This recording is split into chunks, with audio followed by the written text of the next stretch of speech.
은혜 받으실 하나님 말씀은 마태복음 13장 3절에서 9절 말씀입니다.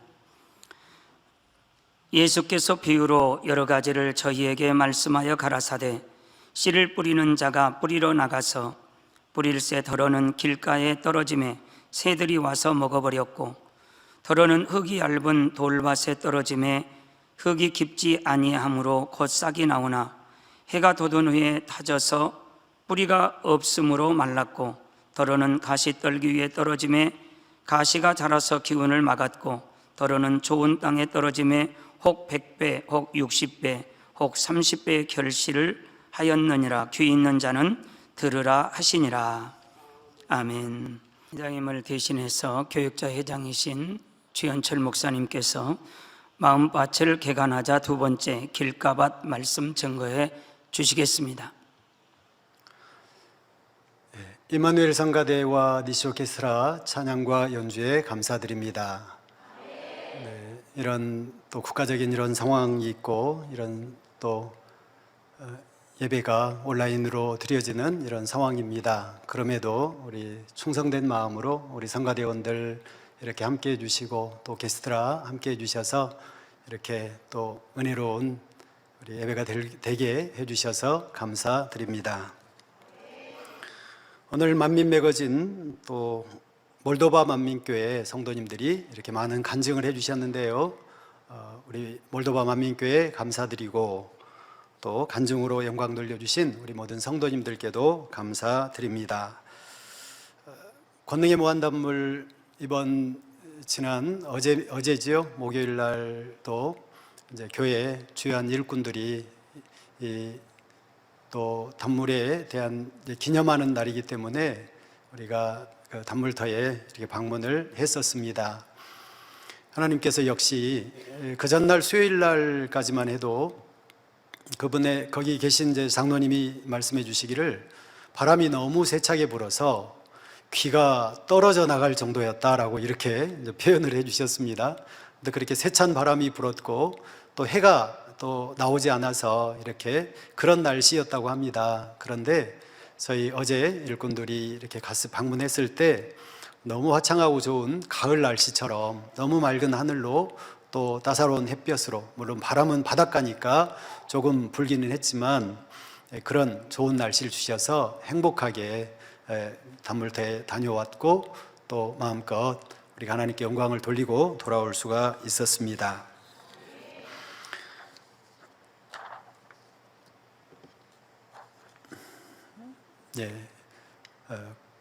교회적인 우리 입장, 온라인 예배를 드리게 되는 이런 입장에 대해서 우리 성도님들이 각각 공지를 통해서 받으셨지요. 다시 한번 이 교회 입장에 대해서 이 공지를 제가 읽어드리고 또 말씀을 전하도록 하겠습니다. 코로나19 확산에 따른 만민 우리 교회 입장입니다. 사랑하는 성도 여러분, 하나님은 사랑하는 자녀들을 질병과 어려움 속에서 지켜주시는 신실한 분입니다. 만민의 성도님들께서는 우리가 빛 가운데 거할 때 어떤 질병도 틈타지 못함을 가르침 받았습니다. 동시에 세상의 법과 질서에도 잘 순종하도록 우리는 가르침을 받았습니다. 현재 코로나19 전염병으로 인해 국가의 위기 단계가 심각 수준에 이르게 되었습니다. 이에 만민중앙교회는 현재 시국이 국가적 재난 상황이므로 온라인으로 예배를 드리는 것이 하나님 앞에 불가하지 않다고 판단하여 당분간 다니엘 철야 기도회 및 각종 예배를 온라인으로 드리기로 결정하였습니다. 우리의 믿음은 전염병과는 상관없이 온전한 주의를 지킬 수 있는 믿음입니다. 그러나 세상의 빛과 소금이 되라는 말씀에 의거하여 교회 주변 주민들의 불안을 해소하기 위해 결정하였으니 성도님들의 많은 양해를 바랍니다.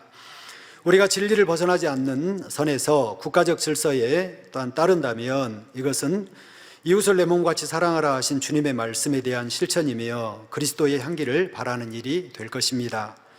성도 여러분께서는 가정에서 예배를 드리실 때 늘 그리했듯 경건한 마음과 단정한 복장으로 예배에 예배에 동참해 주시기를 바랍니다.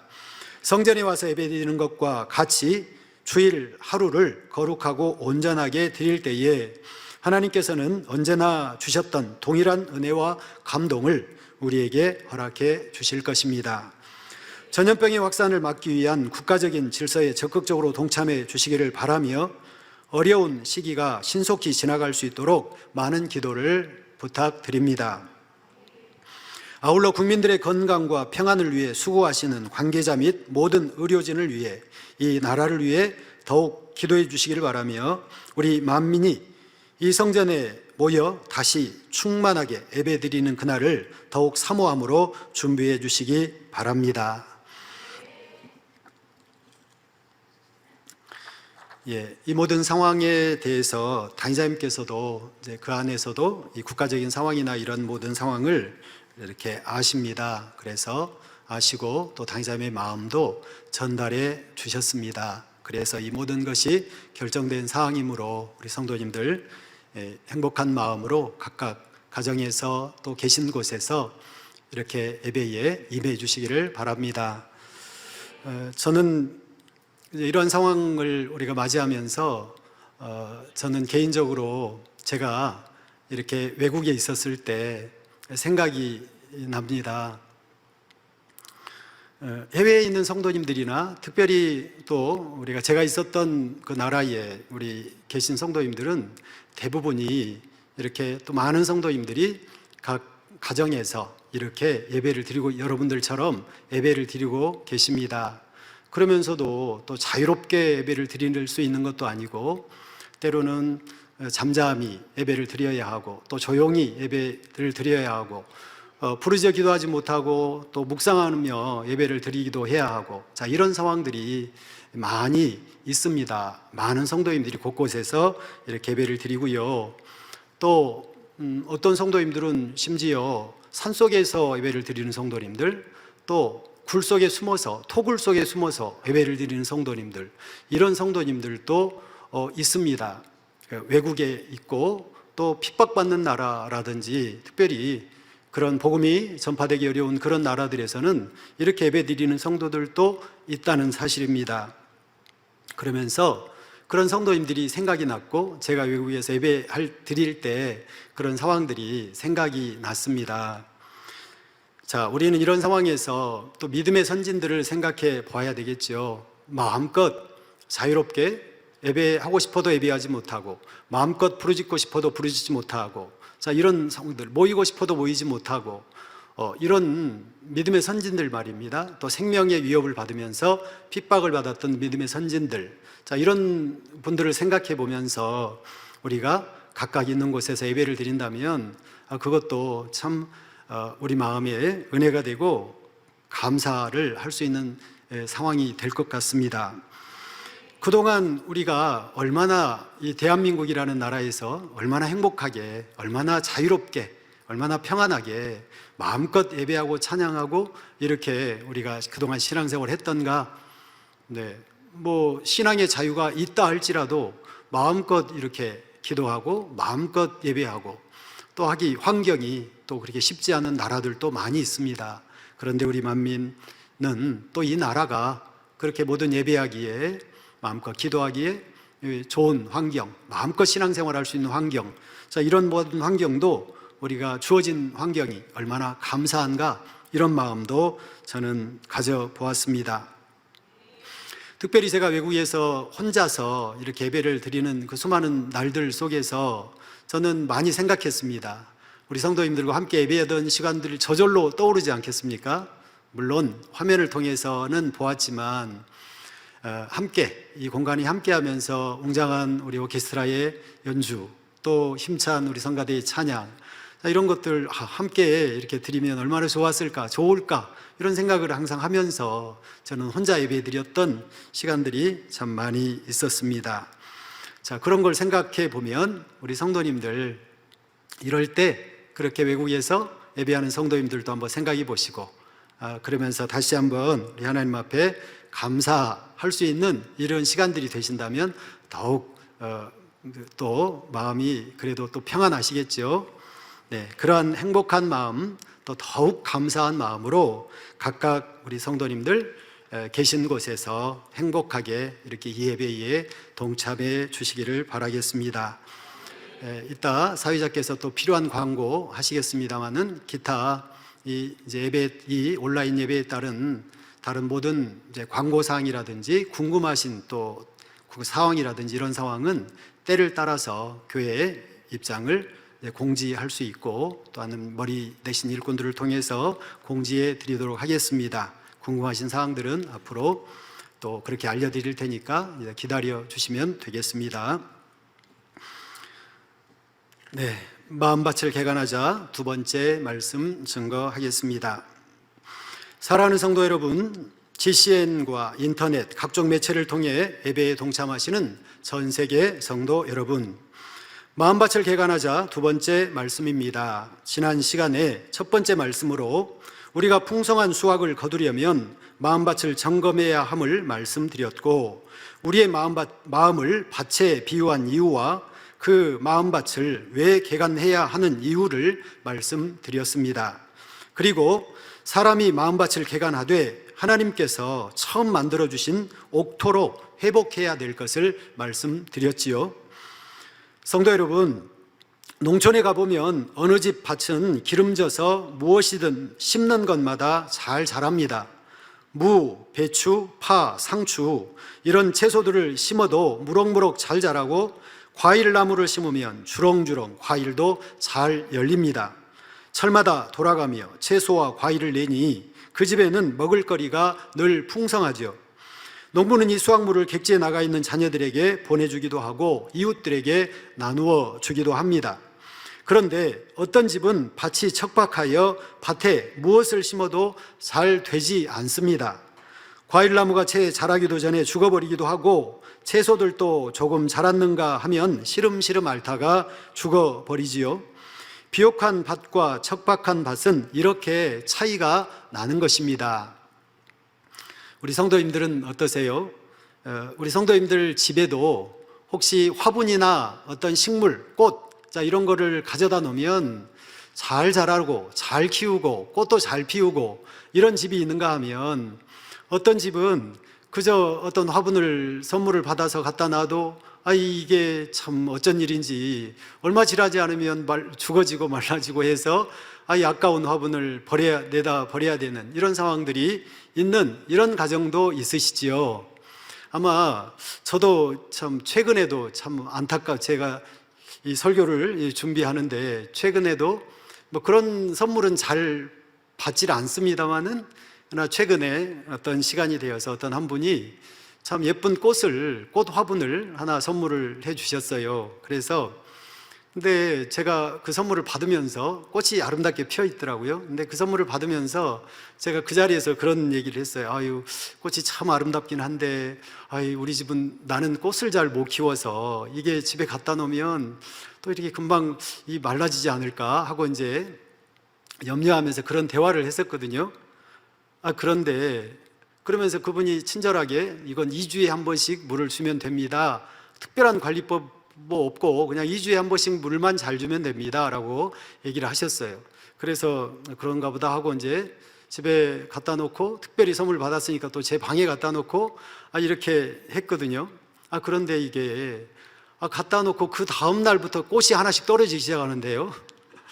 한 잎 떨어지고 두 잎 떨어지고 점점 떨어지더니 지금 그래서 날짜를 계산해 보니까 이게 2주는 안 됐는데 아직 물은 2주마다 주면 된다고 했으니까 이분이 받아오면서 뭔가 물을 줬을 거 아닙니까? 그래서 2주를 계산해서 그쯤 되면 물을 줘야지 하고 있는데 날짜 계산해 보면 2주는 안 됐어요. 한 1주쯤 된 것 같은데 이 꽃이 한 절반은 떨어져 나가고 이제 그렇게 있는 거예요. 그래서 아이고 참 불쌍하다, 주인을 잘못 만났구나 하고 이제 생각을 하면서 밖에 다시 내놓기도 하고 창문을 열고 이제 환기도 시키고 그러면서 이제 2주가 안 됐지만 물이 좀 부족한가 하고 물을 줘보기도 하고 이제 그렇게 했습니다만은, 아무튼 결국은 꽃 이파리가 조금밖에 안 남아 있더라고요 지금. 그래서 안타까운 마음이 들었는데요. 그래서 이런 상황을 어떤 분하고 대화를 하다 보니까 무슨 꽃이 우리 집은 갖다 놓기만 하면 잘 물만 주면 되는데요 막 이러면서 이렇게 얘기를 또 하시는 분이 있어요. 그게 뭐 어렵냐고, 그저 그냥 물만 주면 되는데 하면서 이렇게 표현하신 분도 계셨어요. 그래서 아마 사람도 이렇게 뭔가 식물을 잘 키우는 사람이 아무래도 있죠. 그래서 제가 아무래도 그 꽃에 마음을 주지 못하고 이런 정성도 안 들이고 아마 제 마음이 처음부터 그렇게 또 고백도 했고 아마 그러다 보니까 그렇게 되지 않았나 이제 싶기도 합니다만은, 자, 어쨌든 이러한 식물이나 동물 이런 것도 잘 키우는 집이 있다 이 말이에요. 잘 되는 집이 있더라 이 말이에요. 시골에서 예전에 살 때도 보면 정말 개가 있으면 그냥 뭐 새끼도 잘 낳고 하는 집이 있는가 하면 개 한 마리를 잘 키우지 못해가지고 참 금방 또 뭐 어떻게 죽어 없어지죠. 쥐약을 먹든 어떻게 되든 뭐 이렇게 죽어 없어지는 그런 집안도 있는 것을 봅니다. 자, 이렇게 땅도 어쨌든 그런 비옥한 땅과 척박한 땅이 있더라는 사실입니다. 자, 사람의 마음밭도 그렇습니다. 어떤 마음밭은 하나님의 말씀을 들으면 풍성한 진리의 열매를 맺어 주변 사람들에게까지 유익을 끼쳐줍니다. 그런데 어떤 마음밭은 아무리 하나님의 말씀을 심어도 심지 않은 것과 별반 차이가 없지요. 성도님들은 어떤 마음밭을 갖기를 원하십니까? 당연히 풍성한 열매 맺는 밭을 원하실 것입니다. 오늘 말씀을 통해 성도님들의 마음밭을 기름진 밭으로 개간하시기를 주님의 이름으로 기원드립니다. 중요한 것은 말씀을 들으면서 내 마음은 어떤 밭인지 밝히 아는 것입니다. 오늘의 말씀처럼 나는 혹 길가밭은 아닌지 돌밭인지 가시떨기 밭인지 길가밭, 돌밭 모두 포함되어 있는지 잘 발견하시기 바랍니다. 당장님께서 예전에 우리에게 해주셨던 말씀들인데 다시 한번 우리가 살펴보자는 것입니다. 우리가 밭을 개간하는 데 있어 안타까운 경우 4가지를 당장님께서 말씀해 주셨는데요, 지난 첫 시간에 말씀드렸지요. 중요한 건데요, 다시 한번 살펴볼까요? 자, 첫째로 주님을 만나기 전에 마음밭을 그대로 가지고 있는 경우, 심히 안타까운 경우지요. 안타까운 경우 4가지 당자님께서 찝어주셨어요. 자, 이 가운데 우리도 다 들어있을 수 있고 그렇지 않은 분도 혹 있을 수 있고요. 주님을 만나기 전 마음밭이 그대로 있다는 겁니다. 그대로 가지고 있어요. 정말 이런 분 있을까요? 참 보니까 정말 있는 것 같더라고요. 이런 축복의 연단의 시간들을 통해서 보니까. 자, 2번째로 어느 정도 개간을 했는데 중간에 멈춰서 다시 잡초가 무성하게 자라고 돌멩이가 더 깊이 박혀 들어간 경우. 자, 신앙생활을 열심히 개간하다가 그냥 멈추면 그대로 그 모양 그대로 있으면 좋겠는데 이 우리의 신앙생활이라는 것이 그렇지 않더라는 것입니다. 우리의 신앙생활은 제가 지난번에 그런 비유를 들었는데요, 마치 강을 헤엄쳐서 거슬러 올라가는 것과 같다라는 표현을 제가 해드렸습니다. 팔다리를 열심히 저어서 수영을 해서 강을 올라가다가 아이고 힘들어 하고 딱 멈추면, 팔과 다리를 멈추면 어떻게 되겠습니까? 그러면 나는 그냥 잠시 멈췄을 뿐인데 어느새 물살을 따라서 저만큼 흘러내려가 버릴 수밖에 없는 것이 바로 이제 강물이지요. 자, 그런 것처럼 우리가 마음의 할례를, 마음 개간을 멈췄을 때는 다시 잡초가 무성하게 어느 순간 자란다는 것입니다. 그리고 있던 돌멩이가 어느 순간 더 깊이 박혀 들어간다는 거지요. 자, 처음 우리가 신앙생활 처음 첫사랑 때에 얼마나 마음이 간절했습니까? 얼마나 간절한 마음으로 우리가 사모하며 달려갔습니까? 그러나 지금 그런 뜨거운 마음이 아니고 이제는 무디어진 마음, 자, 이런 마음으로 우리가 어떤 무감각한 마음, 이런 마음으로 신앙생활을 한다면 이것은 지금 멈추고 있는 것이라고 말할 수가 있는 것입니다. 그러기에 혹시 이런 마음이라면 우리가 정신을 차려서 더 깨어 있을 수 있는 저와 여러분 되기를 원합니다. 3번째입니다. 가시떨기에 줄기만 베어내고 뿌리는 그대로 두어서 열매를 많이 맺지 못하는 경우라고 말씀을 하셨습니다. 가시떨기 줄기만 베어냈습니다. 뿌리는 그대로 남았습니다. 어느 정도 개간을, 이 상황은 어느 정도 개간했기 때문에 깨끗하게 보이죠. 이제 다 베어냈기 때문에 어느 정도 깨끗하게 보입니다. 그러니까 그대로 두어서 이제 뿌리가 남아있는 상태입니다. 그러므로 열매를 많이 맺지 못하는 경우 말씀하셨어요. 마지막 네 번째로는 돌멩이나 가시떨기 같은 것은 다 걷어냈는데 부지런히 씨를 심는 작업을 하지 않아서 밭의 비옥함에 비해 열매가 적은 경우라고 말씀을 해주셨지요. 돌멩이, 가시떨기 열심히 걷어내셨습니까? 그런데 이제 걷어내고 나서는 열심히 행함으로 더 심어야 되는데 불같은 기도로 심고 더 신령과 진정으로 심고 충성으로 심고 이렇게 심어가야 되는데 그러지 않았기 때문에 그냥 이 밭은 그래도 이제 어느 정도 그래도 비옥하다 할 수 있는데 그럼에도 불구하고 많은 열매를 맺지 못하는 경우라고 표현을 해 주셨습니다. 성도 여러분, 예수님께서는 하나님의 말씀을 받는 각 사람의 마음을 네 가지로 분류하여 설명해 주셨습니다. 옥토 밭에 가까울수록 진리의 말씀이 빨리 싹이 트고 자라서 영육간에 풍성한 열매를 맺습니다. 똑같이 농사를 짓는데 이왕이면 30배, 60배, 100배의 열매를 맺어야 하지 않겠습니까? 우리 만민의 성도님들 축복의 시간을 보내며 지금까지 연단을 잘 받아오신 우리 만민의 성도님들은 복받을 자격이 있습니다. 사랑의 아버지 하나님께서는 우리보다도 더 간절한 마음으로 우리 모두에게 복 주기를 원하고 계시지요. 최근에도 어떤 권사님 한 분이 여 권사님 한 분이 우리 교육자들이 헌신 예배를 드리는데 여기에 이렇게 참 그래도 큰 금액을 찬조해 주시면서 우리 교육자들에게 맛있는 식사를, 교육자들 전체에게 맛있는 식사를 한 끼를 대접해 주셨어요. 작은 금액이 아니겠죠. 그러면서 너무나 아버지 주시는 축복에 감사해서 이렇게 심습니다 라고 간증까지 함께 해주셨더라고요. 이분의 간증을 대략 말씀을 드리면 이분이 98년도나 99년도에는 자기의 믿음, 자기의 신앙 이것을 지키기 위해서 그저 이제 거기에 좀 잘 지켰다는 거죠. 그러니까 자기의 신앙과 자기 믿음을 지키기 위해서 이렇게 잘 달려왔었습니다. 그런데 이번 축복의 연단에는 이제는 그런 믿음이 아니라 어떻게 하면 교회를 지킬까? 어떻게 하면 더 목자를 사랑할까? 어찌하면 우리 만민의 이 양떼들을 위해서 기도할까? 이런 마음으로 이런 마음이 됐다는 거예요. 자기 마음을 고백을 하는 것입니다. 그때와 지금의 비교해서 그러면서 하시는 말씀들이 오히려 이 교회를 위해서 수고하는 주의 종들 또 교회를 위해서 앞장서 이끌어가는 일꾼들 이분들에게 어찌하면 힘이 되드릴까? 이런 마음. 근데 그것이 마음과 기도뿐만이 아니라 때를 따라서 이렇게 주의 종들을 공개한 것처럼 이곳저곳에 이렇게 심고 공개하고 하면서 이렇게 물질과 마음으로 함께 하신 거예요. 그러니까 이 98, 99년도에 그 마음과는 얼마나 놀랍게 달라진 마음입니까? 또 행함과 진실함으로 이렇게 곳곳에 심으시면서 이렇게 행하신 거죠.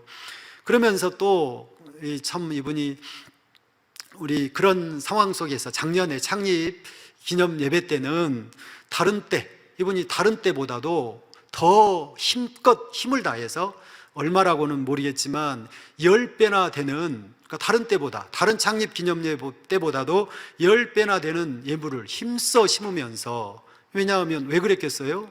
어찌하면 교회에 더 힘이 될까? 이런 상황 속에서 그런 마음이셨겠죠.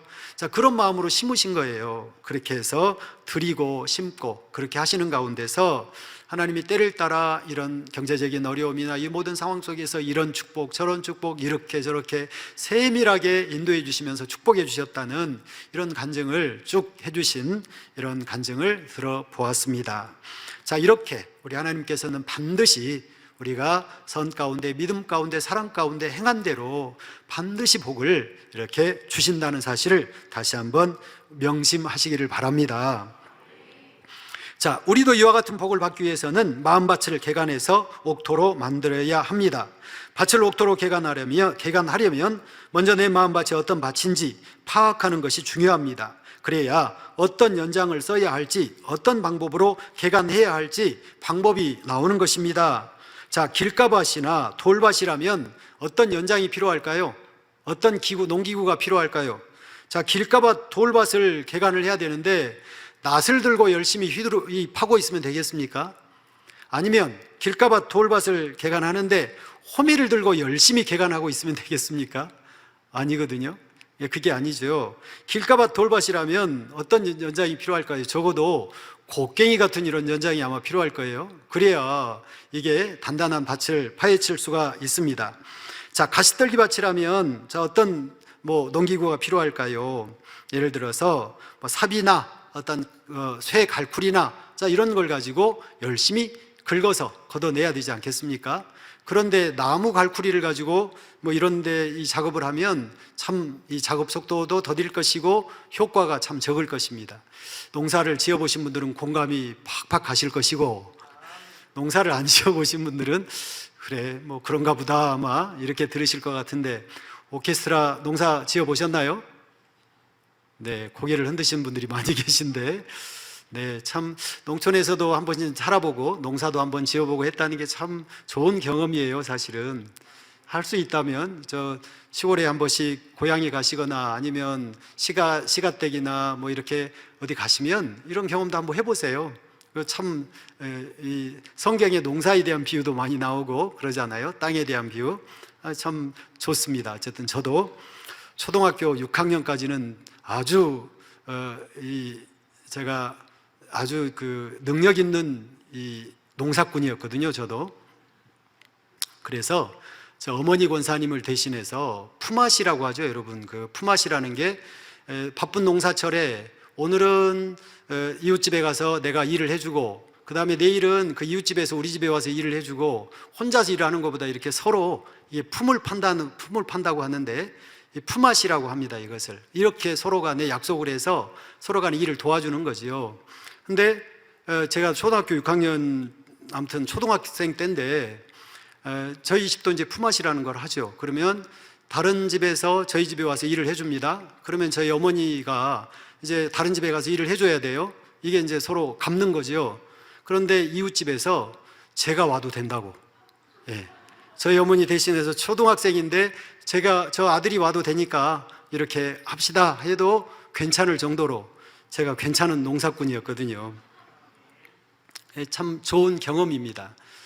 예, 그렇게 해서 남의 집에 가서 제가 권사님을 대신해서 일을 했던 그런 기억이 나거든요. 자, 어쨌든 이런 농기구가 각각 다 밭에 따라서 달리 사용이 돼야 된다는 거예요. 길가밭, 돌밭, 가시떨기밭, 옥토밭 이렇게 4가지 마음밭 중에서 나는 과연 어떤 밭에 해당하는지 다시 한번 잘 분별해 보시기를 바랍니다. 우리 마음밭을 개간할 때 우리가 중요한 것은 자신의 마음의 악을 발견하고 그 악이 심겨진 과정도 알 수 있다면 자, 이런 것도 참 효과적이죠. 마음밭을 개간할 때 내가 무슨 밭이 어떤 밭인가 어떤 악이 있는가 이 발견하는 것도 중요하고, 그런데 이게 언제 어느 때 도대체 이게 생겼지라고 하는 것까지도 알게 된다면 또 굉장히 효과적이죠. 그 개간을 하는 데 있어서. 기도원에 오셨던 어떤 한 집사님께서 어떤 질병을 치료받으셨습니다. 그런데 이게 어떤 게 조금 남아가지고 이게 계속 치료가 안 되는 거예요. 계속해서. 그런데 이분이 이제 나중에 이제 상담을 하면서 고백을 하시는데 제가 서운함이 참 많아요 하면서 고백을 하시는 거예요. 그래서 제가 그러세요? 그러면 제가 여쭤봤어요. 왜 그렇게 서운함이 많으세요? 어렸을 때 혹시 그렇게 서운한 일을 많이 겪으셨나요? 한번 생각해 보세요. 이제 상담하다가 이제 대화가 된 거예요. 그랬더니 아니 어렸을 때는 제가 참 사랑받으며 자라서 그런 건 아닌 것 같고, 그랬더니 대화 중에 제가 이제 고백을 하는 거예요. 생각을 해보니까 제가 초신자 한 20년 되셨어요. 교회를 오신 지, 만민교회 신앙생활 하신 지가. 그런데 이분이 성격이 어떤 성격이냐, 불같은 성격이세요. 뜨거운 성격이세요. 일도 하면 아무튼 화끈하게 하는 이런 성격이시고 이런 성격이 있으신 거예요. 그런데 이 초신자 때부터 신앙생활 하는데 너무 뜨겁고 너무 이제 하니까, 그러니까 어떻게 했어요? 주변에서 많은 절제하라고 하는 이 지적을 받은 거예요. 이분이 아이고 좀 절제하세요, 아이고 좀 그러지 마세요, 아이고 좀 이렇게 하셔야 돼요, 이런 얘기를 이제 많이 들으신 거예요. 그래서 그런 얘기를 하도 듣다 보니까 많이 듣다 보니까 이분의 마음에 그때마다 왜 나한테만 그러지, 왜 나는 못하게 하지, 이런 마음들이 심겨지면서 그때 서운함이 많이 생긴 것 같아요 라고 고백을 하시는 거예요. 그래서 이제 그런 상담을 하다 보니까 그런 고백을 하셔서 그렇게 어떻게 그러면 회개하고 그분들의 마음이 어떤 마음이었는지를 생각하면서 그 근본부터 생각하면서 회개하시면서 그렇게 빼내세요라고 이렇게 권면을 드렸어요. 그걸 깨닫고 나서 이분이 그걸 철저히 회개하는데 그 조금 남아있던 그게 딱 사라진 거예요. 그러면서 아이고 목사님 이렇게 사라졌습니다 하면서 이렇게 또 간증해 주셔서 행복했던 기억이 납니다. 여러분 제가요 저 같은 경우도 모르겠습니다. 우리 성도님들 보시기에 제가 짜증이 참 많이 있었어요. 짜증이라는 거. 아이고 지금 혹시 우리 성도님들 보실 때 지금 생각하면 아이 목사님 무슨 짜증이 이렇게 많이 있었나라고 생각을 하실 수도 뭐 있으시겠지요. 그런데 학생 때 얘기입니다. 학생 때. 근데 제가 만민교회 처음 발견한 거죠. 만민교회 이제 와가지고 성결의 복음을 듣다 보니까 이제 발견을 하게 되는 거죠. 아, 이런 마음들이 내게 이렇게 있구나. 다른 사람과 비교해서 더 많다 적다 이렇게 할 수는 없는데 제게 아무튼 짜증이라는 것이 이렇게 자주 드러나는 것을 발견을 하게 되는 거죠.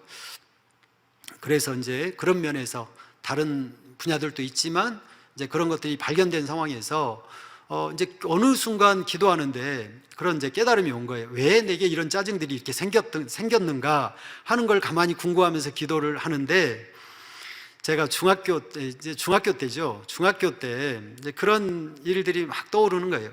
어떤 일이 많이 있었느냐면 중학교 때 여러분 학생들 뭐 자녀를 둔 부모님들 아이들 깨워서 학교 보내는 거 힘드신 부모님들 많이 계시죠. 깨워서 학교 보내기.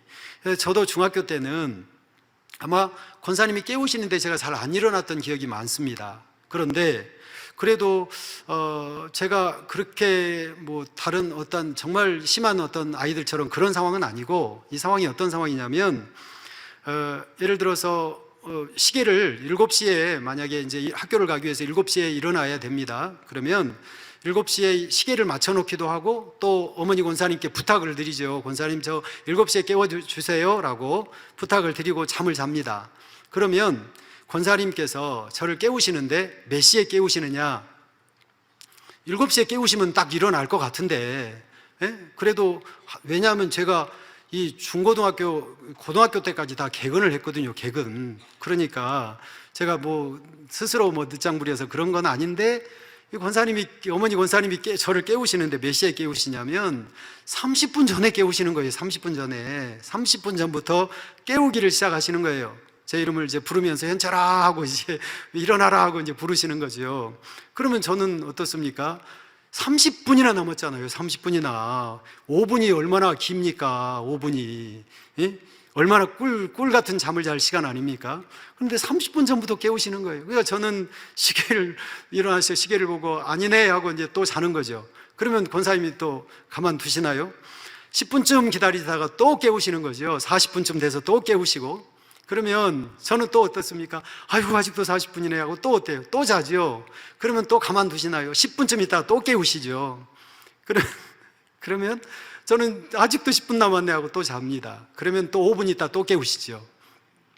그러면 어떤 상황이 벌어지느냐? 이 어머니 권사님이 점점 이제 처음에는 현철아 일어나라 이렇게 하셨다면 이제 40분에는 현철아 일어나라 이렇게 하실 거고 50분에는 현철아 일어나라니까 하면서 이렇게 이제 톤이 점점 높아지시죠. 만약에 5분 전이다 그러면 어떻게 되시느냐? 일어나라 깨워달라면서 일어나라고 하니까 저렇게 안 일어나고 이제는 깨워달라고 하지 말라고 하시면서 이제 막 이렇게 나오시는 거예요. 자, 그러면 어떻게 했습니까? 이제 그 상황이 저도 우리 이상원 장로님 열심히 웃으시는데 혹시 뭐 이렇게 경험이 많으신가요? 경험이 있으신가? 네. 자, 아무튼 이제 그런 상황. 그러면 저희 어머니 권사님의 톤이 올라갈 때마다 또 그러면서 이제 어머니 권사님도 그때는 진리를 알아서 뭐 변화되신 상황이 아니니까 저희 어머니 권사님도 점점 짜증 섞인 음성으로 이제 말씀을 하시는 거죠. 부르시는 거죠, 저를. 그러면 그때마다 저도 그 음성과 더불어서 제 마음의 짜증도 점점 더해가는 것입니다. 아직 아닌데요. 아니면 왜 이렇게 빨리 깨우세요? 하면서 제 짜증도 같이 막 생겨나는 거죠. 그러니까 이게 하루 이틀이 아니고 만약에 이제 매일같이 아니면 많은 날들을 그렇게 한다고 생각해 보세요. 그러면서 저도 고집스럽게, 어떤 분은 뭐 그러면 아예 늦게 깨워달라고, 그러면 7시 반에 깨워달라고 하면 7시에 깨우실 거 아닙니까? 이렇게 뭐 말씀하는 분도 혹 계시더라고요. 이런 얘기 제가 기도원에서 전에 간증을 했더니, 근데 또 상황이 그게 아니에요. 아무튼 이제 꼭 뭐 그렇게 되어지더라고요. 뭐 그런 상황까지는 뭐 생각을 아무튼 해본 적은 없는 것 같습니다만은, 아무튼 이런 일들이 참 많이 있었습니다. 그러면서 얼마나 그 상황이 권사님의 그 음성에 따라서 내 마음에 짜증도 막 생겨나고, 그럴 때마다 짜증이 더 나고, 에이 하면서 그냥 왜 깨워달라고 해가지고 하냐고, 다음에 안 깨워준다고 하시면서 하시면은 저도 막 짜증이 팍팍 나고 그랬던 기억들. 그러면서 짜증이라는 것이 그렇게 많이 내 마음에 심겨졌구나. 우리 혹시 부모님들 혹여라도 각 가정에서 예배드리는 우리 성도님들, 부모님들, 그런 분이 혹여 계시다면 이거 참 내가 지금 짜증을 자녀들에게 열심히 심어주고 있구나, 이렇게 생각을 하셔야 돼요. 회개하셔야 돼요. 회개. 그러면 어떻게 하셔야 될까요? 어떻게 하셔야 될까요? 물론 지금 예전의 자녀들과 지금 자녀들이 좀 다를 수도 있습니다만은, 자, 약속 시간에 맞추어서 정확하게 깨워주는 게 좋겠죠. 그리고 깨울 때도 어떻게, 만약에 안 일어나더라도 어떻게 깨워야 될까요? 절대로 짜증 섞인 목소리를 하지 말고, 우리 가서 참 재미있게 가서 뭐 간지럼을 태워서 뭐 이렇게 깨운다든지, 아니면 뭐 가서 사랑스럽게 뭐 사랑하는 아들아, 사랑하는 누구야, 일어나렴 하고 이렇게 말해줄 수도 있고, 맛있는 거 밥 준비했으니까 빨리 일어나 하고 이렇게 해줄 수도 있고, 사랑스럽게 계속해서 이렇게 해준다면, 그러면 그렇게 혹여 그런 상황에서도 짜증나던 아이도 사랑하는 딸아, 사랑하는 아들아, 너 뭐 하나님의 이런 사랑스러운 자녀가 왜 그러니? 하면서 만약에 이렇게 사랑스러운 말로 이렇게 계속해서 해나가고 또 해나가고 한다면, 혹시 짜증이 이미 심겨져 있는 자녀라도 변화되지 않겠습니까? 달라질 거예요. 왜냐하면 식물이나 나무나 화분에게도 사람이 막 나쁘게 악한 말을 하고 욕을 하고 이렇게 하면 어떻습니까? 그 식물이 죽어간다고 하지 않습니까? 그런데 식물에게 사랑한다, 너 참 예쁘다, 참 하면서 이렇게 좋은 말을 해주면 어떻다고요? 참 반짝반짝하게 잘 자란다고요. 이런 실험 결과도 있지 않습니까?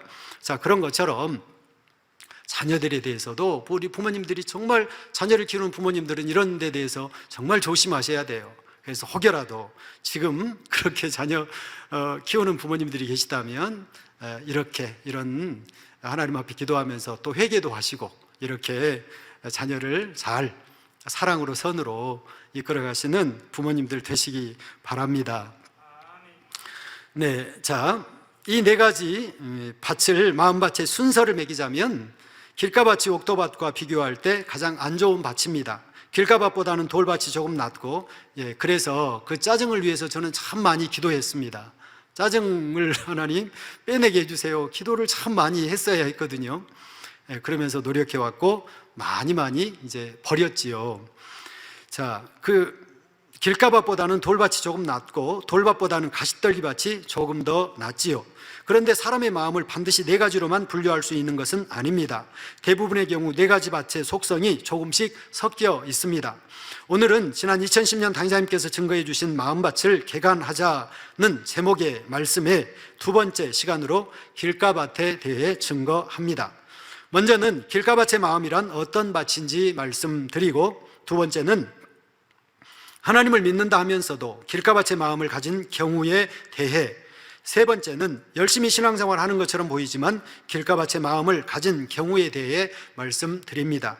마지막으로 길가밭의 마음을 개간하려면 어떻게 해야 할지에 대해 말씀드리겠습니다. 그럼 먼저 길가밭의 마음에 대해 알아보겠습니다. 마태복음 13장 3절 4절에 보면, 씨 뿌리는 자가 뿌리러 나가서 뿌릴새 더러는 길가에 떨어짐에 새들이 와서 먹어버렸고 말씀하고 있습니다. 농부가 씨를 뿌리면 종종 밭 옆에 길가에 떨어지는 것들이 있습니다. 여러분, 씨는 뿌리는 씨도 있고 심는 씨도 있어요. 농사 안 지어보신 분들, 심는 것도 있고 뿌리는 씨도 있어요. 자, 예를 들어서 아마 보리 같은 경우, 물론 이거는 뭐 나라마다 어떤 지방마다 조금씩 방법은, 농사 짓는 방법은 다를 수 있겠습니다만은, 그러나 우리나라에서는 대체적으로 뭐 보리 같은 경우는 아마 이렇게 뿌리겠죠. 보리, 밀 같은 것도 아마 뿌린다고 알고 있습니다만은, 그리고 콩, 예를 들어 콩이다 그런 건 심죠. 벼도 심죠. 이제 모종을 내 가지고 벼는 심습니다만은, 자, 이렇게 방법이 이렇게 각각 다릅니다. 그러니까 씨는 왜 길가에 떨어질까? 농사를 안 지어 보신 분은 이렇게 생각한다면, 씨는 뿌리는 씨도 있고 심는 씨도 있다라는 걸 아시면 되겠습니다. 그래서 씨를 그릇에 담아서 아니면 바구니에 담든 이런 담아서 휘휘 이렇게 이제 뿌리는 거지요, 밭에. 자, 이렇게 뿌리다 보면 이것이 길가에 떨어지는 경우가 있다는 것입니다. 자, 옛날에는 오늘날처럼 길이 잘 닦여 있지 않아서 밭과 길의 구분이 분명하지 않은 경우가 많았습니다. 농지정리라는 것이 있죠. 우리나라에 70년, 80년대 농지정리라는 걸 했죠. 그래서 그 농지를 이제 정확하게 이제 선을 긋고 반듯하게 정리하는, 농과 밭을 정리하는 그런 나라적인 이제 대대적인 공사가 있었죠. 그런데 그 전에는 밭도 꾸불꾸불, 논도 꾸불꾸불 여러 가지 모양의 논밭이 있었거든요. 그러다 보니까 밭과 길 이런 게 정확히 구분되지 않는 이런 경우들이 많았습니다. 밭 옆으로 사람이 밟고 다니다 보면 그곳이 길이 되기도 합니다. 또 길가 옆에 한 두렁쯤은 뿌려도 별로 싹이 나지 않습니다. 밭 모서리를 하도 많이 밟고 다녀서 이게 길이 됩니다. 저도 초등학교 때 이제 학생들이 이제 먼 데서 이제 학교에 옵니다. 그러다 보면 밭길을 따라서, 논길을 따라서 이렇게 걸어서 10리, 20리 막 걸어오지요. 자, 그런데 이제 밭에 모서리가 있잖아요. 모서리가 있으면 정확하게 길을 따라서 직각으로 끝까지 가서 또 우회전해서 이렇게 가면 좋을 텐데, 어찌 그렇습니까? 한 발이라도 빨리 가고 싶어서 모서리를 정확하게 통과하지 않고 그냥 끝에쯤 가가지고 그냥 밭을 밟고 쓱 하고 이제 지나가는 것이죠. 그러다 보니까 그 모서리 부분, 이런 부분은 계속해서 밟고 또 밟고 해가지고 길가처럼 돼버린다는 거죠. 자, 이런 밭을 길가밭이라고 합니다. 그래서 씨를 뿌리다 보면 씨가 그렇게 이제 밭을 벗어나서 길가에, 그런 길가밭에 또한 실제로 길가에 떨어지기도 하지요. 길가는 사람들이 늘 밟고 지나다니기 때문에 밭과는 달리 단단하지요. 씨앗이 길가에 떨어지면 뿌리를 내리지 못하고 흙 속에 묻히지도 못하기 때문에 아예 싹이 나지도 않습니다. 어느새 새들이 날아와서 그 씨앗을 먹어버리고 아니면 그 자리에서 밟히거나 말라져서 죽기도 하지요. 이러한 길가밭은 바로 사람의 단단한 마음, 곧 강팍한 마음을 나타냅니다. 하나님의 말씀을 들어도 깨닫지 못하는 마음, 믿지 못하는 마음입니다. 분명히 믿을 만한 증거를 보여주는데도, 기사와 표적과 권능을 그렇게 많이 보고 듣는데도 의심하고 믿으려 하지 않는 것입니다. 이런 밭이 길가밭이라고 하는 것입니다. 자, 우리가 대화를 하다 보면 어떤 사람은요, 습관적으로 진짜야? 그거 정말이야? 하면서 습관적으로 이렇게 말하는 사람도 있어요. 아마 이런 분들의 마음에는 뭔가 좀 그런 길가밭의 성문이 조금 있을 수도 있어요. 물론 습관이 되어서 그러실 수도 있지만, 자, 그런 경우도 있습니다. 어떤 사람은 한 번만 듣고 보아도 그대로 받아들이고 믿는 사람이 있는가 하면, 어떤 사람은 그렇게 많이 보아도 믿으려 하지 않는 것입니다. 우리 몰도바에 계신 성도님들 보니까 얼마나 참 귀하고 사랑스럽습니까? 참 그렇게 한 번 체험하고 한 번 보고 그러면서 많은 분들이 그렇게 쉽게 저희들이 보기에 말입니다, 쉽게 믿음을 갖고 그렇게 나오는 걸 보면 참 좋은 마음밭들이 많이 계신 것 같습니다. 자, 어떤 사람은 그렇게 많이 보아도 믿으려 하지 않는 것입니다.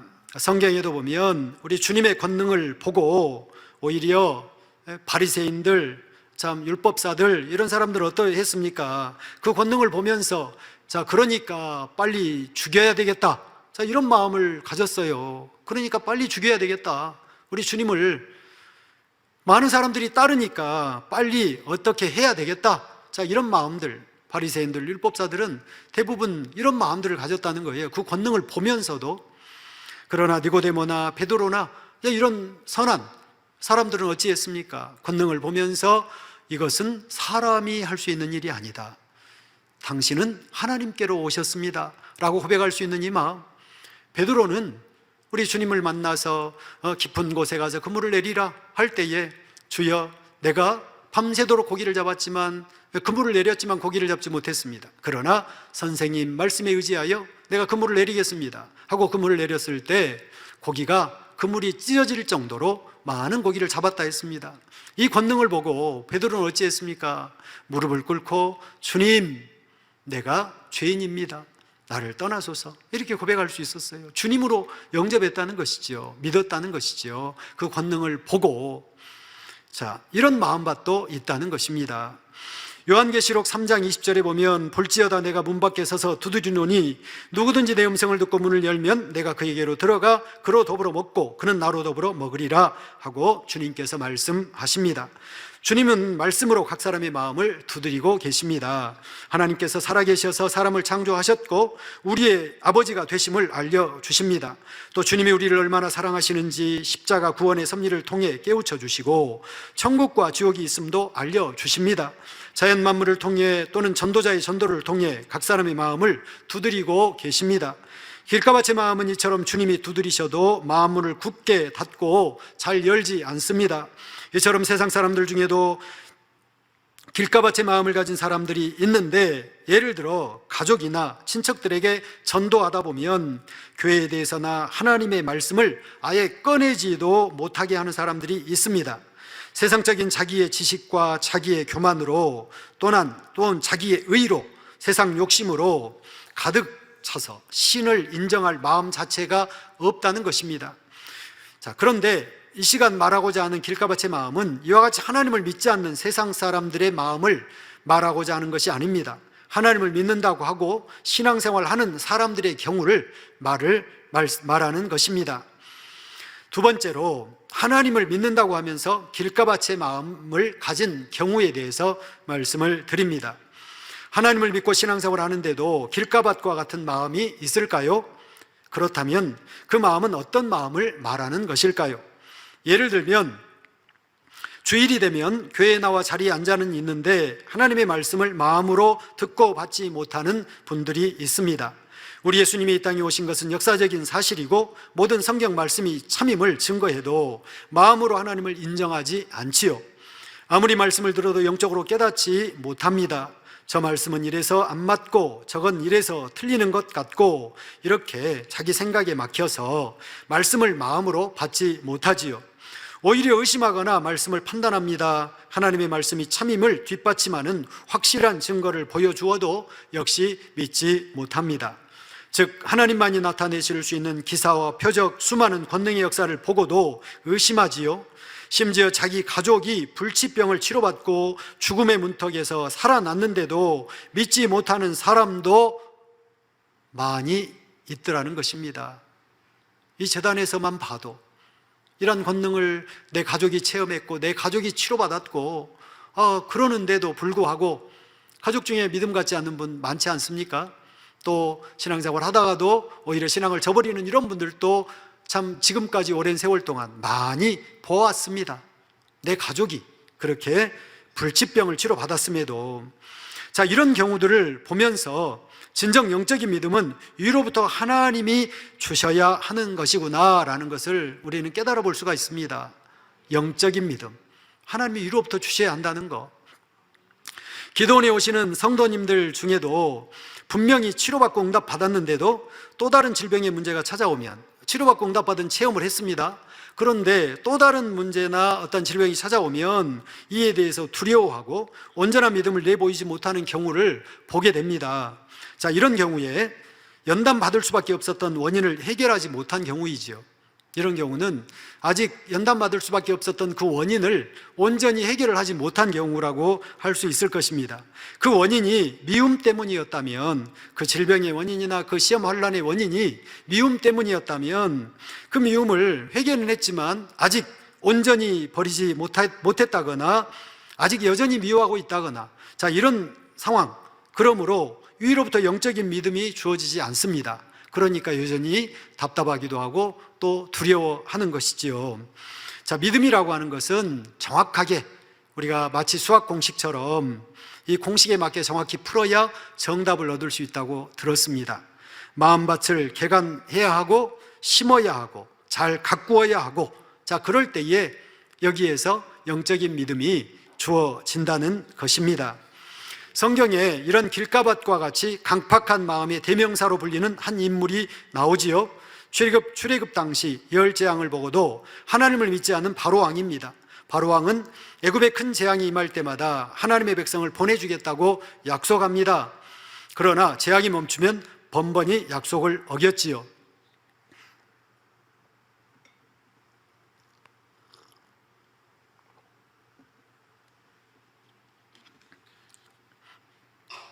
당장 발등에 불을 끄기에 급급했을 뿐 아니라 마음으로 하나님을 인정하지 않았습니다. 얼마나 안타까운 마음입니까? 이것을 소위 우리가 그렇게 표현하지요. 화장실에 들어갈 때 다르고 나올 때 다르다라는 이런 표현이 있습니다만은, 화장실에 가야 될 상황이 되면 얼마나 급합니까? 얼마나 다급합니까? 물론 집에서 편안히 있다가 화장실 가고 싶으면 가고 이럴 상황도 있지만, 아마 이런 비유는 급한 상황에 대해서 아마 표현을 하는 것 같습니다. 우리가 외출을 했다거나 이랬을 때에 화장실에 가야 되는 상황인데 혹여 화장실을 찾지 못했다거나 아니면 어디로 가야 될지 지금 알지 못하는 이런 상황이 있었다거나 이랬을 때 얼마나 다급하냐 이 말이에요. 마음이 아주 급한 마음으로 화장실에 들어갑니다. 그런데 나올 때는 어떻습니까? 이제 그 다급함은 다 사라지고 아주 여유로운 마음을 가지고 나오게 되잖아요. 자, 그런 것처럼 바로왕의 마음이 당장 재앙이 임했을 때는 이렇게 급한 마음이고, 그러니까 그냥 뭐든지 이제 해줄 수 있는 마음이었지만, 그러나 이렇게 변질되는 이런 마음이었다는 것입니다. 자, 이런 마음을 가진 경우는 믿음을 가지려고 더 많이 노력도 해야 되는데 대개는 그런 모습을 찾아볼 수 없다는 것입니다. 예배 시간만 되면 졸고 의심과 판단, 자기 생각과 잡념 속에 빠져 있는 것입니다. 그러니 수년 또는 수십 년간 교회를 다녀도 은혜의 체험도 없고 어떤 변화도 없습니다. 길가밭의 경우 성령 체험이 없는 가운데 교회에만 왔다 갔다 하는 경우가 많습니다. 곧 마음의 문을 열지 않는 것이고, 그러기에 씨, 곧 말씀이 마음밭에 떨어져도 전혀 싹이 트지 않는 것입니다. 결국 새가 날아와서 씨를 먹어버리고 말지요. 새가 씨를 먹어버린다는 것은 무슨 뜻일까요? 바로 사단이 말씀을 빼앗는다는 의미입니다. 말씀의 씨앗이 떨어지면 아멘 하고 우리 심령에 받아서 심어서 성령의 감동함으로 깨달아서 마음에 심어서, 이것이 바로 심는 거지요. 그냥 마음에 기억하는 것, 이것이 심는 것이 아니라 바로 성령의 아멘 하고 성령의 감동함으로 깨달아서, 그래서 마음에 두는 것, 이것이 심는 것이라고 할 수 있겠습니다. 그러면서 가꾸어서 열매를 맺어가야 되는데 그러지 못하고 바로 마태복음 13장 19절의 말씀처럼 아무나 천국 말씀을 듣고 깨닫지 못할 때는 악한 자가 와서 그 마음에 뿌리운 것을 빼앗나니 이는 곧 길가에 뿌리운 자요 말씀했습니다.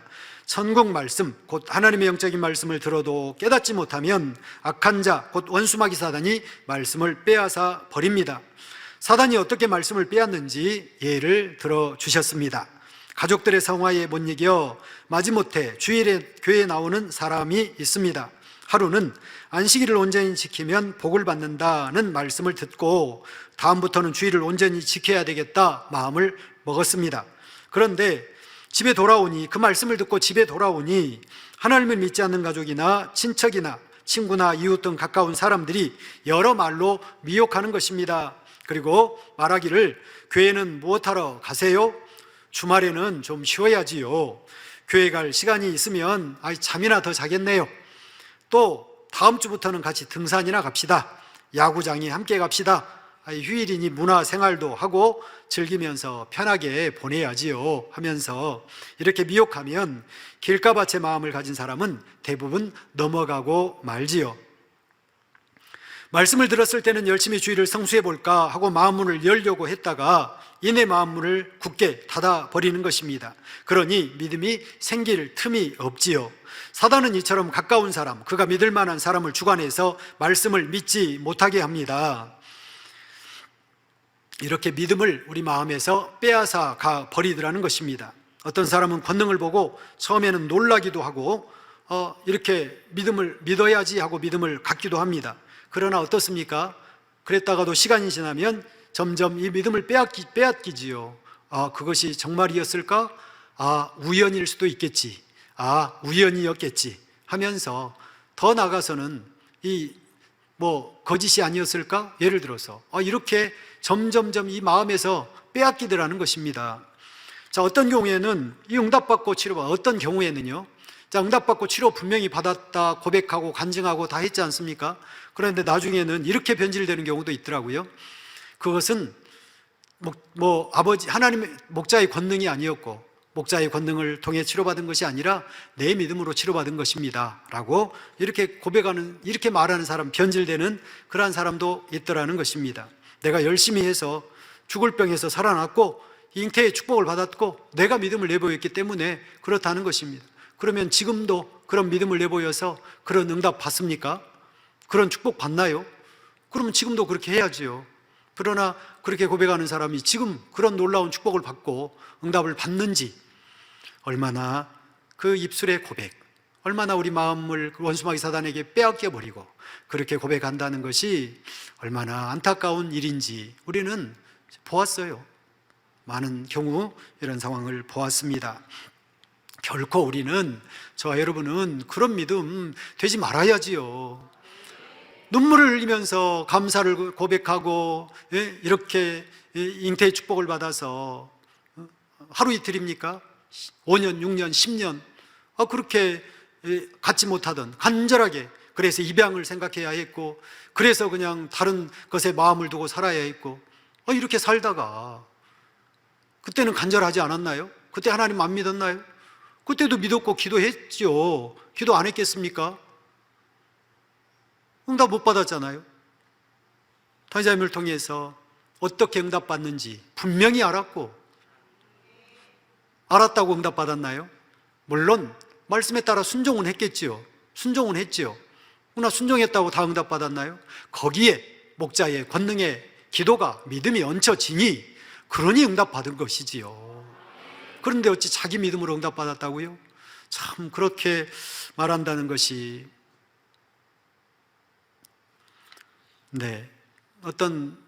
참으로 안타깝지요. 자, 하나님을 믿지 않는 사람들에게만 이렇게 새 역할을 하는 것이 아닙니다.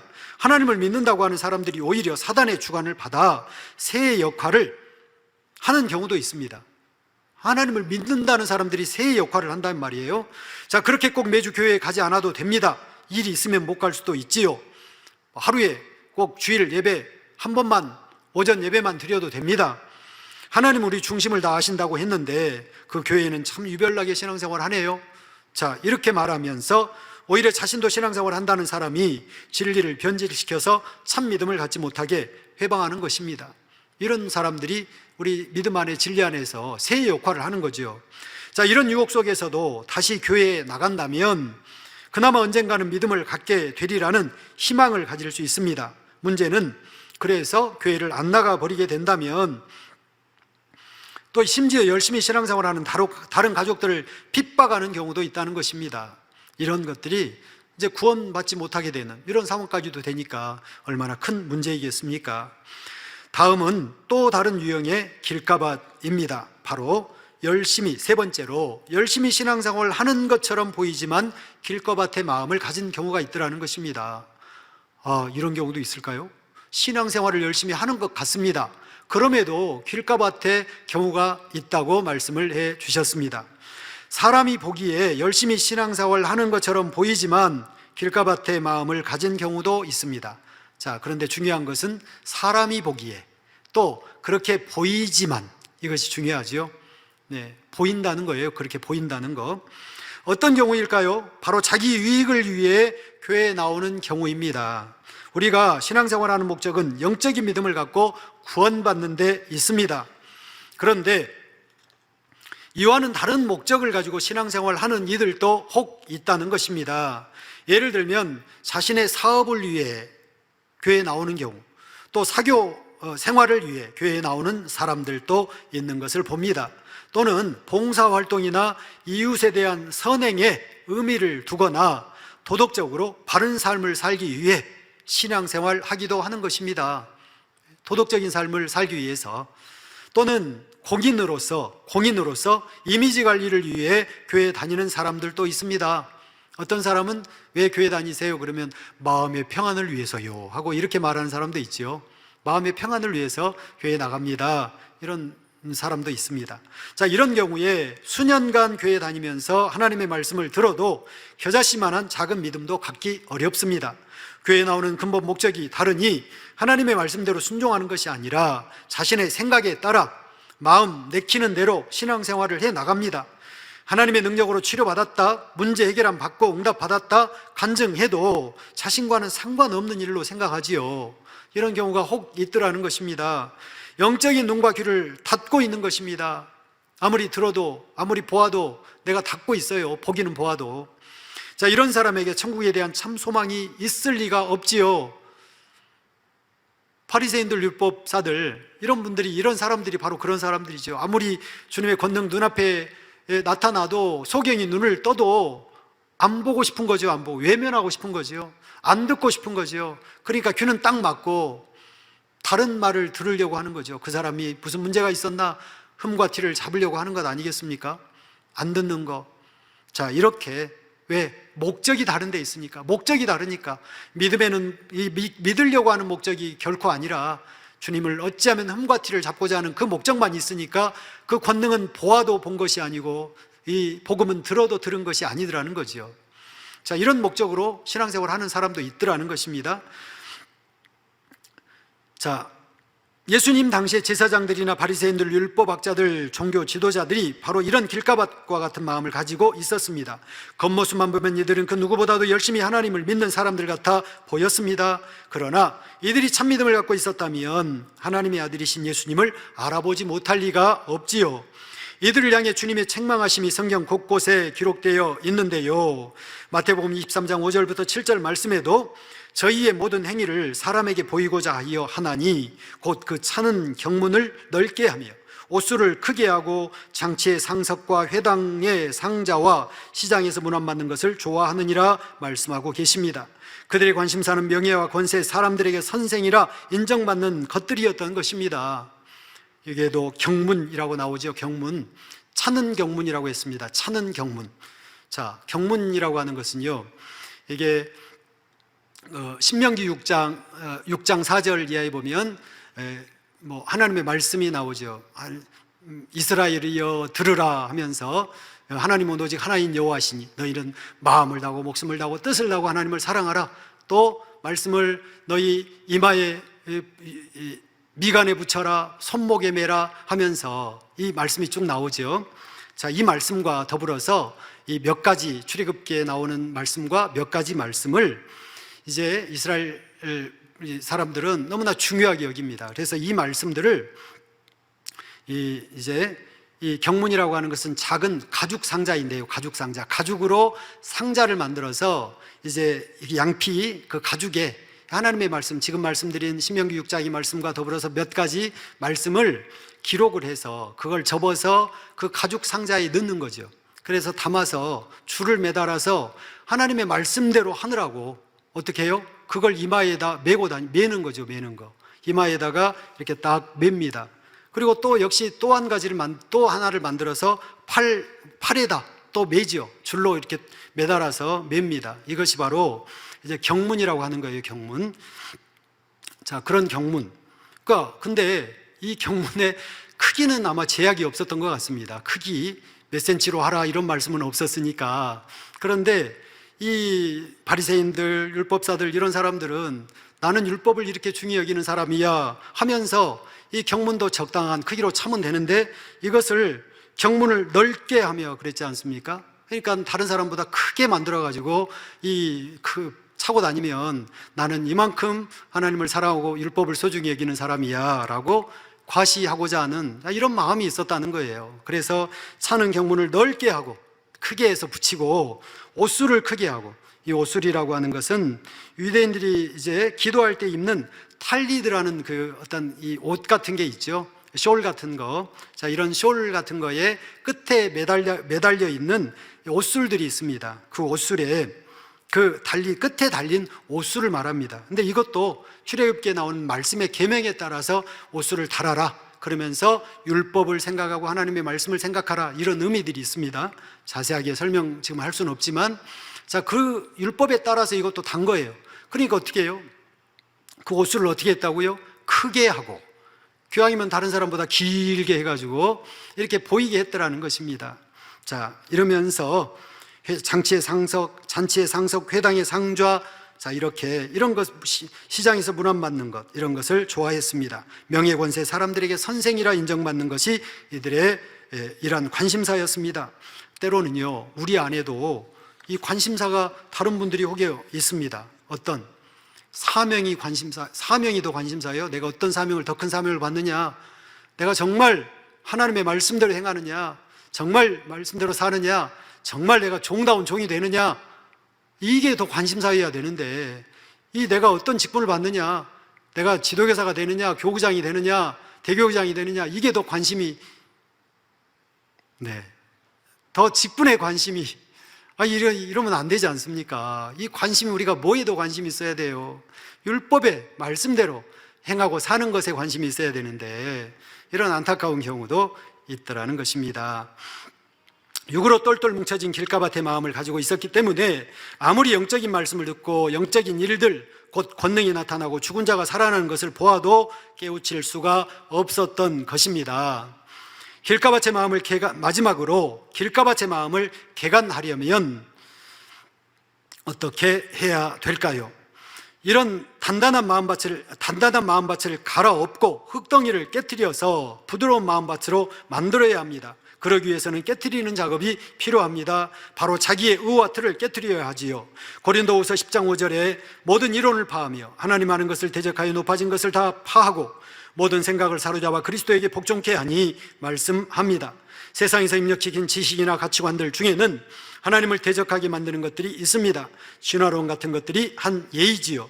이런 지식, 이론들을 다 깨트려야만 생각의 문을 열고, 더 나아가 마음의 문을 열고 하나님의 말씀을 받아들일 수가 있습니다. 길가밭의 마음을 가진 사람들은 살아오면서 입력한 지식, 가치관, 이런 것들이 너무 단단하게 굳어 있어서 말씀을 받아들이지 못합니다. 자기가 옳다는 생각이 너무 강한 것입니다. 그런데 이런 의와 틀을 깨트리려면 자기 마음의 악을 먼저 깨트려야 합니다. 교만, 자존심, 고집, 거짓, 이런 악들이 있으면 자기 의와 틀을 깨트리기가 어렵습니다. 또 마음의 악이 자꾸만 육신의 생각을 발동시켜서 말씀을 믿지 못하게 하지요. 예를 들어 마음의 거짓을 많이 쌓아온 사람은 마음의 거짓이 많기에 상대가 아무리 참을 말해도 자꾸 의심이 틈탑니다.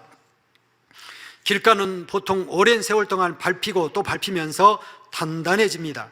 길가밭의 마음도 마찬가지지요. 오랜 세월 동안 자신의 마음을 비진리의 악으로 다져옴으로 굳어진 마음입니다. 어떤 사람들은 처음에는 매우 완고하지만 은혜를 받고 한번 깨어지면 그 누구보다도 뜨겁게 신앙생활을 합니다. 이는 겉마음은 단단해도 마음속 중심은 부드러운 경우이지요. 이것이 하나님의 역사이고 참이다 할 때 크게 깨어지는 것입니다. 살아온 환경의 영향으로 마음이 단단하게 되었지만 본래는 선한 중심인 경우입니다. 바로 바울 사도 같은 경우를 말씀해 주셨지요. 주님의 음성을 듣고 권능을 체험하고 단번에 깨어진 것입니다. 전 세계 수많은 영혼들이 살아가는 당자의 말씀과 권능을 통해서 깨어집니다. 그들 중에 이스라엘 죄종들은 하나님의 말씀을 사랑하고 율법을 존중하는 사람들이라서 참을 만나니 쉽게 깨어졌다고 당자님께서 또 설교 중에 말씀을 해 주셨지요.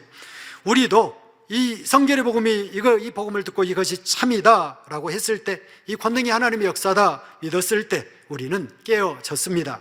그리고 권능 보고 확신을 했습니다. 하나님의 말씀이 참이다라고 깨어졌어요.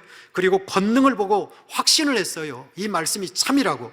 그리고 스스로 열매를 맺혀가기 시작했습니다. 스스로 마음의 할례를 했습니다. 그래서 열매를 맺혔습니다. 자, 그럴 때에 흔들리지 않을 수 있습니다. 이것이 바로 반석입니다. 스스로 열매를 맺어가는, 이것이 바로 반석에 집을 지은 사람입니다. 이와 같이 세 가지가 다 함께 이루어져야 온전하다 할 수 있을 것입니다. 그런데 길가밭은 이런 마음과는 다릅니다. 깊은 마음까지 단단하게 굳은 마음이지요. 겉은 단단한 것 같은데 속은 부드러운 마음을 살얼음 또는 얇은 얼음에 비유하면 길가 같은 속까지 두껍게 꽁꽁 얼어붙은 얼음이라고 할 수 있습니다. 사울 왕 같은 이런 사람 예를 들 수가 있겠지요. 사울 왕은 어떻습니까? 처음 부름받았을 때, 처음 선택받았을 때 어떤 마음이었습니까? 부끄러워서 저 뒤에 숨을 정도로 그런 부드러운 이런 마음밭을 가진 사람 같았어요. 뭔가 겸손한 마음 가진 이런 사람 같았습니다. 그러나 나중에는 얼마나 단단한 그런 마음, 근본의 마음은 너무나, 그 속은 너무나 단단하고 굳은 이러한 마음이었던 것을 결국에는 알 수가 있었습니다. 오랜 세월 빚을리로 악으로 굳어진 길가밭의 마음은 단기간에 깨트리기가 어렵습니다. 깨트리고 또 깨트리기를 반복하면서 지속적으로 개간 작업을 해 나가야 합니다. 예를 들어 말씀이 내 생각이 부딪힐 때마다 내 생각과 지식이 옳은가 하고 스스로 궁구해 보아야 합니다. 또 하나님께서 은혜를 주실 수 있도록 열심히 선한 행함을 쌓아가야 합니다. 가끔은 당의자님께 나와서 믿음 좀 가질 수 있도록 기도해 달라고 하는 분들이 있다 하셨습니다. 큰 권능을 보고 수많은 말씀을 들어도 믿음이 안 온다 하니 답답하긴 하지만 이런 분들은 그나마 희망적인 편에 속한다고 하셨지요. 아무 노력하지 않는 것보다 훨씬 낫다는 것입니다. 길가밭의 경우 본인의 노력도 중요하지만 가족이나 일꾼들이 옆에서 끊임없이 기도해주고 이끌어 주어야 합니다. 그러면 결국 어느 순간에는 말씀에 싹이 트지요. 결론을 말씀드립니다. 사랑하는 성도 여러분, 씨앗을 심었을 때 열매를 얼마나 맺느냐를 떠나서 일단 싹이 튼다는 것, 구원을 받을 수 있는 믿음을 가졌다는 것 자체가 얼마나 감사한지요. 이 재단에는 지금도 변함없는 놀라운 권능의 역사가 사람의 이론과 지식을 깨트립니다. 무엇보다 성령의 역사하심을 통해 무한한 긍휼을 베푸시는 아버지 하나님의 사랑이 많은 영혼을 변화시켰지요. 마지막 때가 가까울수록 길가밭과 같은 마음을 가진 사람도 점점 많아질 것입니다. 악으로 물든 마지막 때의 급속한 흐름 속에서 신의 존재를 부인하고 교만하여 신속히 죄로 물들어가는 세대입니다. 영의 흐름이 급속해질수록 육의 흐름도 더 거세지기 때문입니다. 하나님의 역사가 크게 일어나면 일어날수록 원수마귀 사단 회방도 크게 일어나게 되는 것이고요. 이런 세대의 사람들을 깨트리시고 구원하기 위해 아버지 하나님께서는 성령님을 보내주셨고 이 재단을 통해 성결의 복음과 불같은 권능으로 역사하고 계십니다. 이사야 60장 4절 말씀, 내 눈을 들어 사면을 보라. 무리가 다 모여 내게로 오느니라. 내 아들들은 원방에서 오겠고 내 딸들은 안귀어 올 것이라 말씀하고 계십니다. 이제 우리 가나안 성전을 이루고 대성례를 이룰 때에 얼마나 많은 영혼들이 이 제단을 향해서 몰려올 것을 당의자님께서는 말씀해 주셨습니다. 사랑하는 만민의 성도 여러분, 이사야 48장 10절에 내가 너를 연단하였으나 은처럼 하지 아니하고 너를 고난의 풀무에서 택하였노라 말씀하고 계십니다. 광석이 풀무 속에 들어가야 모든 불순물이 빠져나가고 정금이 나올 수 있습니다. 하나의 과일이 특상품의 열매가 되기 위해서는 한여름의 따가운 햇살도 견디어내고 언제 불어 닥칠지 모를 강력한 태풍도 한두 개쯤 견디어내고서야 특상품의 열매가 될 수 있습니다. 사랑하는 만민의 성도 여러분, 우리는 하나님의 사랑의 섭리 가운데 마련해 주신 고난의 풀무 속에서 정금으로 변화되고 있습니다. 또한 그 고난의 터널 속에 이제 광명한 햇살이 우리에게 비추이고 있지 않습니까? 그렇다면 이제 우리 만민 앞에 어떤 아버지의 놀라운 사랑의 섭리가 펼쳐질까요?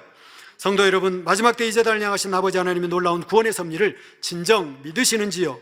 그렇다면 우리는 불같은 성령의 역사 가운데 속힌 마음의 밭을 개간하고 옥토로 변화되어 세루살렘 목자 열매로 나와야 하겠습니다. 그러므로 장차 그 어떤 길가밭의 마음을 가진 영혼이라도 성결의 복음과 권능으로 능히 변화시킬 수 있는 능력 있는 일꾼들로 모두 나오시기를 주님의 이름으로 기원드립니다. 말씀을 상고하며 기도하겠습니다. 할렐루야. 사랑의 아버지 하나님 감사드립니다. 아버지 하나님, 길가밭을 개간하자 아버지 귀한 목자에 전해주신 귀한 말씀을 다시 한번 상고했습니다. 아버지 하나님, 속히 이 아름다운 밭으로 우리가 개간하여서 정녕 아름다운 목자 열매로 나올 수 있는 우리 만민의 모든 성도님들이 되게 해주시기를 우리 주 예수 그리스도 이름으로 기도하옵나이다. 아멘. 영상을 통하여 당회장님의 환자를 위한 기도를 받으시겠습니다. 기도 받으실 때 아픈 분들은 아픈 곳이나 연약한 곳 위에 손을 얹고 기도 받으시고, 아프지 않는 분들은 가슴에 손을 얹고 마음의 소원을 위해 믿음으로 기도 받으시기 바랍니다. 할렐루야. 전능하신 사랑의 아버지 하나님, 이 시간 기도 받는 모든 성도님들 위해 안수하여 주옵소서. GCN과 인터넷과 화상을 통해 기도 받는 지교회와 지성전 그리고 전 세계 하나님의 자녀들 위에도 시공간을 초월하여 역사하여 주시기를 원합니다. 믿어지는 믿음을 주시고 부정적인 생각과 의심의 세력을 물리쳐 주옵시며 모든 시험 환난도 물리쳐 주옵소서. 머리부터 발끝까지 오장육부 뼈 마디마디 온몸의 신경 조직 세포 등 아픈 곳마다 성령의 불로 태우시고 근본의 빛으로 역사하여 주옵소서. 예수 그리스도의 이름으로 명하노니 원수마귀 사단 모든 질병 균 연약함아 물러가라. 빛이 여임하라. 모든 불치 난치병도 성령의 불로 태워 깨끗하게 역사하여 주옵소서. 말라리아를 비롯한 모든 풍토병도 물리쳐 주옵소서. 감기, 기침, 열, 몸살, 독감 등 각종 유행성 질병도 다 물러가라. 어떠한 유행성 질병 균도 틈타지 않게 지켜 주옵소서. 위암, 폐암, 간암, 유방암, 자궁암, 대장암, 피부암 등 각종 암과 에이즈, 백혈병, 뇌졸중, 고혈압, 저혈압, 심장병, 폐병, 위장병, 당뇨, 부인병, 피부병, 갑상선 질환과 모든 염증도 깨끗게 하여 주옵소서. 소아마비, 중풍, 관절염, 디스크도 온전케 하여 주옵소서. 요통, 두통, 신경통을 비롯한 모든 통증은 사라질지어다. 간질, 자폐증, 우울증, 조울증, 노이로제 등 모든 정신질환도 물러가라. 모든 마비된 것도 풀어지고 일어나 걷고 뛸지어다. 눈도 잘 보이게 하옵시고 귀도 잘 들리게 하여 주옵소서. 소경은 눈을 뜨고 기머거리는 들으며 벙어리는 말할지어다. 각종 사고, 후유증도 깨끗게 하시고 부러진 뼈도 붙여 주옵소서. 화상 입은 것도 온전케 하옵소서. 화기야 물러가라. 열도 물러가라. 아버지 흉터도 나지 않게 역사해 주시기를 원합니다. 마약을 비롯하여 각종 약물과 독극물 중독도 깨끗함을 입을지어다. 죽은 신경과 세포가 살아나며 죽은 자도 살아나게 하여 주옵소서. 잉태의 축복도 주시기를 원합니다. 잉태 축복을 받으라. 예수 그리스도의 이름으로 명하노니 원수마귀 사단아 하늘 공중 곳에 잡은 악의 영들아 물러가라. 그의 사자들도 물러갈지니라. 이 땅의 악한 영, 더러운 영, 거짓되고 간사한 영, 이간질하고 미혹하는 모든 어둠들은 물러가라. 모든 흉악의 결박을 풀고 어둠아 물러가라. 빛이 여임하라. 아버지 하나님, 부르짖어 기도할 수 있는 능력을 주시고 죄를 버리고 성결될 수 있는 능력을 주옵소서. 영혼이 잘됨같이 범사에 잘되게 하시고 가정의 복음화도 이루어 주시기를 원합니다. 한 주간도 모든 사고와 재앙으로부터 지켜주시고 불통이 없는 형통한 삶을 살 수 있도록 축복해 주옵소서. 성령의 불담으로 천군 천사와 주님의 불꽃 같은 눈동자로 모든 하나님의 자녀들과 가정, 일터, 사업터를 지켜주시기를 원합니다. 학생들에게 지와 명철을 더하시고 공부도 할 수 있는 뜨거운 마음과 열정도 더하여 주옵소서. 마음과 생각을 세상에 빼앗기지 않도록 지키시고 하나님을 뜨겁게 사랑하는 학생들로 축복하여 주옵소서. 하나님의 자녀들이 먹으나 마시나 입으나 무엇을 하든지 하나님 앞에 영광 돌리는 삶이 되게 축복하여 주시기를 원합니다. 나는 하나님을 만났노라, 체험했노라, 응답 받았노라, 축복 받았노라, 간증하는 입술이 되게 역사하여 주옵소서. 아버지 하나님 감사합니다. 홀로 영광 받으옵소서. 우리 주 예수 그리스도의 이름으로 기도하옵나이다. 아멘. 涙の中おらる主愛の主それは命与える救い